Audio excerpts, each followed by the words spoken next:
So I get a call for an appointment this week, and a beautiful woman sharing about the loss of her best friend and wanting tips on how to help her best friend's husband through the process. It was really kind of cool. And I just said to her, I said, but how are you doing? It's interesting to me how a lot of people come to us and they want to make, I came to check on Bob's grief, but they're truly the ones that are grieving. And through a million tears, she said, I don't think I'm doing this right. I think I'm grieving wrong. I'm doing it wrong. It shouldn't hurt this much. And it was literally right there that I realized we don't know how to do this. And so we go by what we think we know. And a lot of times, and the truth is, Erica, even for me, still to this day, I feel like I'm doing it wrong sometimes. Or you and I will question each other. I definitely think there's something wrong with me. But yeah, there's no book. Well, there's 1,000 books, but I mean, that really takes you from step A to step B on how it's going to feel and how you should grieve. And if you do this way, you'll get an A plus for grieving. Everyone is different. Every Yeah. relationship is different. So that's why there can't be a cookie cutter version of how grief goes. There can be these general concepts, Yeah. but there can't be a foolproof. If you do step 1 and get through step 10, then you'll grieve correctly. Every day feels like you're doing it wrong because every day is different. Every day is different. And a lot of times, this is what I love, like when we're working with clients and we're working in groups and people are giving us their scenarios about, should I put up the tree? You and I throw a lot of options out there. We're just like, what about this idea? What about that idea? We're not telling you what to do. We're not telling you how to do this grief journey, because the grief journey goes up and down and it goes all around and then it circles back. We don't know how your grief journey is going to be. I love that we just throw out a bunch of ideas and you grab what your heart feels is right for you, or you do nothing. You do none of those, and that's okay.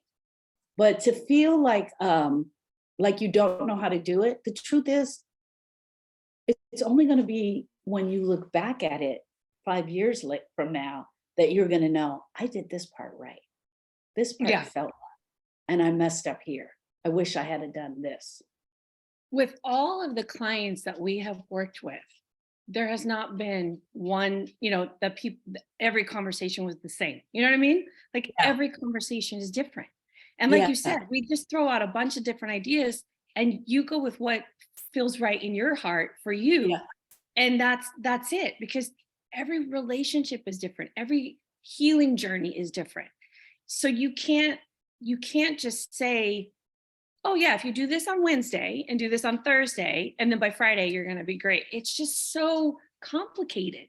It's so complicated and it's so easy. It's so easy to feel like you're doing it wrong because you feel like you shouldn't have that much pain. Like it's impossible that I can have this much pain and still be upright and breathing and having conversations at the grocery store with the checker. And then inside you're thinking, I'm dying. I don't feel like myself, because you're not yourself. That's exactly what I was thinking, is that it hurts so bad, it makes you feel like it's wrong. Like nothing should hurt this bad. But okay, let's go to the other side. When it doesn't hurt bad, then you start questioning, what's wrong with me? This is going to hurt worse. Sometimes if you're really complete with your partner or your friend or your loved one that has passed on, the pain is not like Joe Bob's. It looks different. And that's why we never compare. Let's talk about some of the things that we know to be true about the grieving experience, okay? Number one, we know the grief is going to be felt in your heart. It's not going to be felt in your head. That we know to be true. And Erica, we also know that just giving it time is a lie. And the people that wait around for just giving it, for just the time to happen, they could be waiting for years. Just give it time is such a wrong bit of advice that we give ourselves and that other people will give us. The thing we know to be true about just giving it time is it's the things we do within those time that's going to make the difference. And I don't know why we do this, but your person who died is not a saint. We turn them Yeah, into this saint after they yeah, pass. You know, like if Lewis were to die, you know, I still have to remember we had arguments, we had struggles, you know, we actually divorced. You yeah, know what I mean? It got so bad that, yeah, but if he were to die, then I would make him this perfect person. We can't do that. You yeah, have to remember the humanness of your person so that you can actively grieve them. Because how can you grieve Jesus? yeah, yeah. That's so true. That is so true. Okay, so take that same token with Uncle Lou, which Uncle Lou, just so you know, I'll be reminding her every day that you weren't perfect. It was think of it with Austin, a 10-year-old child. It was Mhm. easy to enshrine him and make him out to be a little angel. It was even easier to enshrine him and make him out to be a little angel because you had pictures of him in an angel costume, right? And so it made it even easier because you now you have the visual that goes along with, and it was you that helped me with Austin and said, Sharon, he wasn't perfect. And when you said that, I was like, well, shoot, if Erica's saying that, then that has to be true. Well, Lord knows Right. the fights and the arguments that I had with that boy, he for sure had his moments.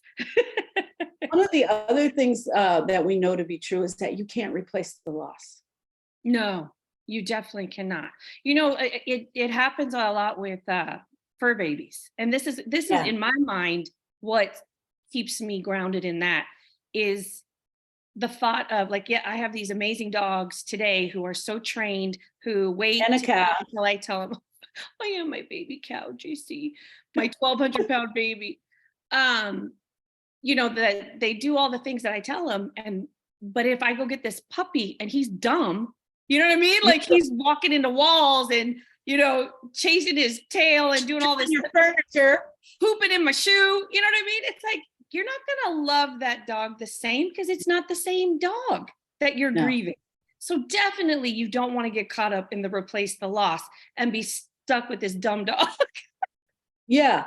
So that's okay. So that's the fur baby aspect, Erica. But what about there are grievers who try to replace their Oh husbands yeah. that have passed, their boyfriend that they broke up with, their girlfriend that they are no longer with, or how many times have people tell you after Austin died, you could have another baby?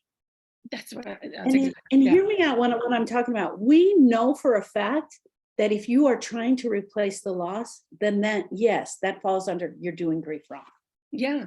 Yeah.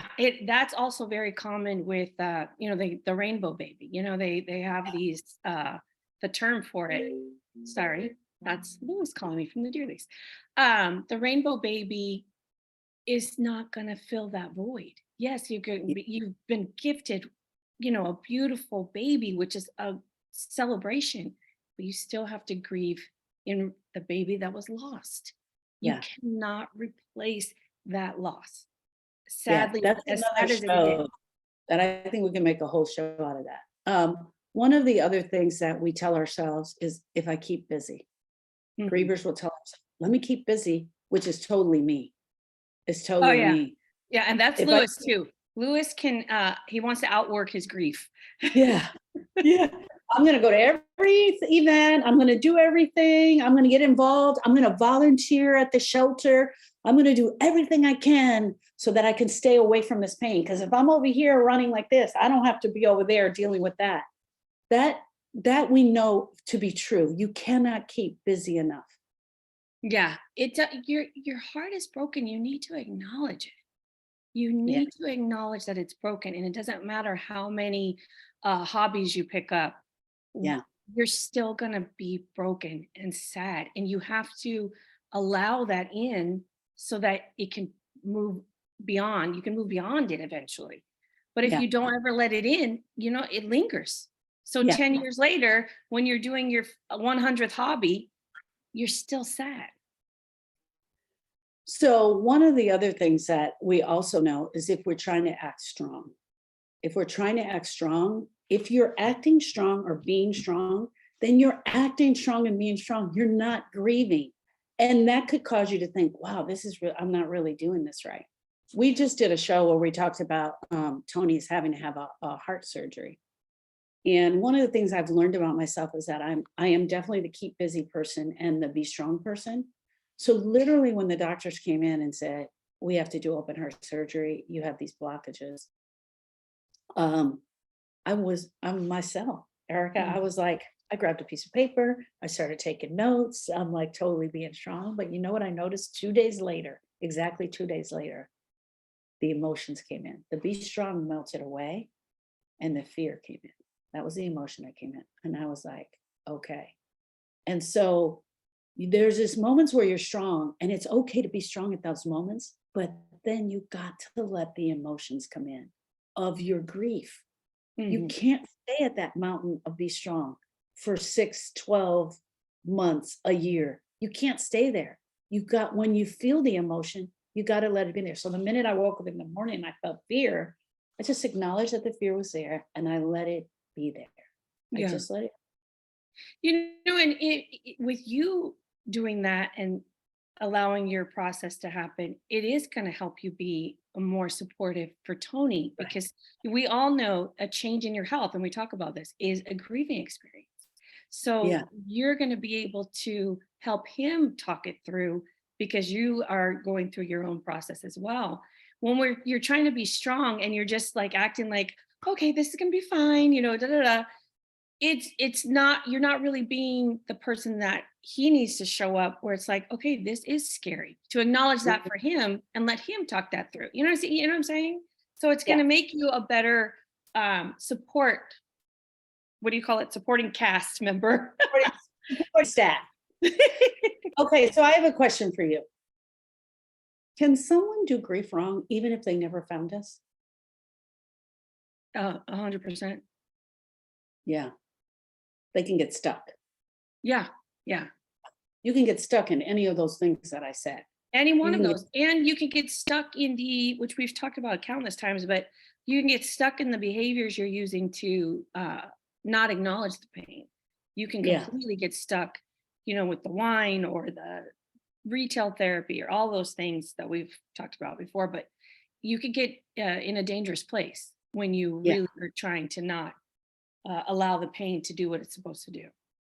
So let's give it one piece of advice to everyone, and I'll start that to help them from getting stuck. And here's my piece of advice: grievers need to talk.